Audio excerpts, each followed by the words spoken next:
America అధ్యక్షుడు Donald Trump పై కోపంతో రగిలిపోతున్న Iran ఆయనను చంపేందుకు పక్కా ప్రణాళికలు రచించినట్లు ఇజ్రాయెల్ చెబుతోంది.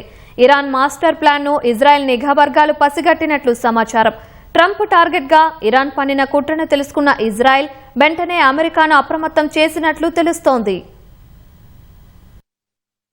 అమెరికా అధ్యక్షుడు డొనాల్డ్ ట్రంప్ను హతమార్చేందుకు ఇరాన్ పన్నిన కుట్రలను పసిగట్టినట్లు ఇజ్రాయెల్ నిఘా వర్గాలు తెలిపాయి. ఈ ఇంటెలిజెన్స్ సమాచారాన్ని ఇజ్రాయెల్ వాషింగ్టన్తో పంచుకున్నట్లు ది వాల్ స్ట్రీట్ జర్నల్ కథనం పేర్కొంది. ట్రంప్ హత్యకు ఇరాన్ ఓ నిర్దిష్ట ప్రణాళికను రూపొందించినట్లు తమకు సమాచారం వచ్చినట్లు ఇజ్రాయెల్ నిఘా వర్గాలు యుఎస్ ను హెచ్చరించాయి. ఇరాన్లో ఖమేనీ అంతిమయాత్ర జరిగిన సమయంలో నెతన్యాహు సర్కారు ఈ సమాచారాన్ని అమెరికాకు అందజేసినట్లు అంతర్జాతీయ మీడియా కథనాలు వెల్లడించాయి. అయితే ఈ కుట్రకు సంబంధించి ఇతర వివరాలేవీ బయటకు రాలేదు.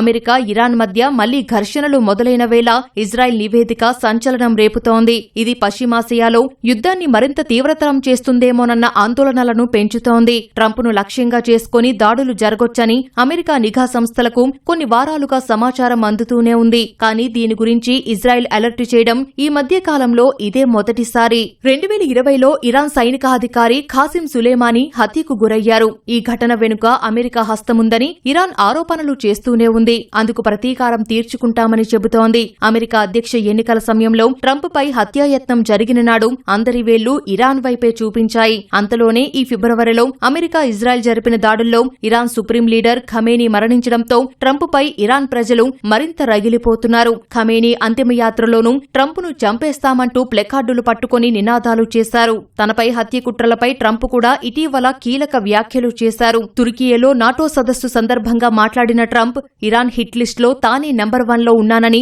అయినా తాను భయపడబోనని వెల్లడించారు. ఈ పరిణామాల వేళ తుర్కియే నుంచి బయలుదేరినప్పుడు ట్రంప్ మళ్లీ పాత విమానాన్నే వినియోగించారు. అమెరికా అధ్యక్షుడి కోసం ఖతార్ ఓ అధునాతన విమానాన్ని ఇటీవల కానుకగా ఇచ్చింది. అప్పటి నుంచి ట్రంప్ దానినే వినియోగిస్తున్నారు. నాటో సదస్సుకు కూడా అందులోనే వెళ్లారు. కానీ అక్కడి నుంచి తిరిగెళ్లే సమయంలో మాత్రం పాత ఎయిర్ ఫోర్స్ 1 విమానంలో ప్రయాణించారు. ఇరాన్తో ఉద్రిక్తతల నేపథ్యంలో భద్రతా కారణాల దృష్ట్యా ట్రంప్ ఈ నిర్ణయం తీసుకున్నట్లు అధికారిక వర్గాలు వెల్లడించాయి.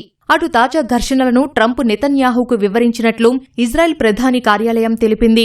ఇరువురి మధ్య కొనసాగుతున్న నిరంతర చర్చల్లో భాగంగా గల్ఫ్లో అమెరికా కదలికలపై నెతన్యాహుకు ట్రంప్ సమాచారం అందించినట్లు పేర్కొంది. ఇదే సమయంలో తుర్కియా అధ్యక్షుడు ఎర్డోగాన్ ఆయన అనుచరుల తీరుపై నెతన్యాహు ఆందోళన వ్యక్తం చేశారు. ఇజ్రాయెల్ ఉనికికి వ్యతిరేకంగా వారు ప్రకటనలు చేస్తున్నారని ట్రంప్నకు చెప్పారు. ఇజ్రాయెల్ సరిహద్దుల వెంబడి భద్రతా మండలాల ఆవశ్యకతను ప్రస్తావించారు.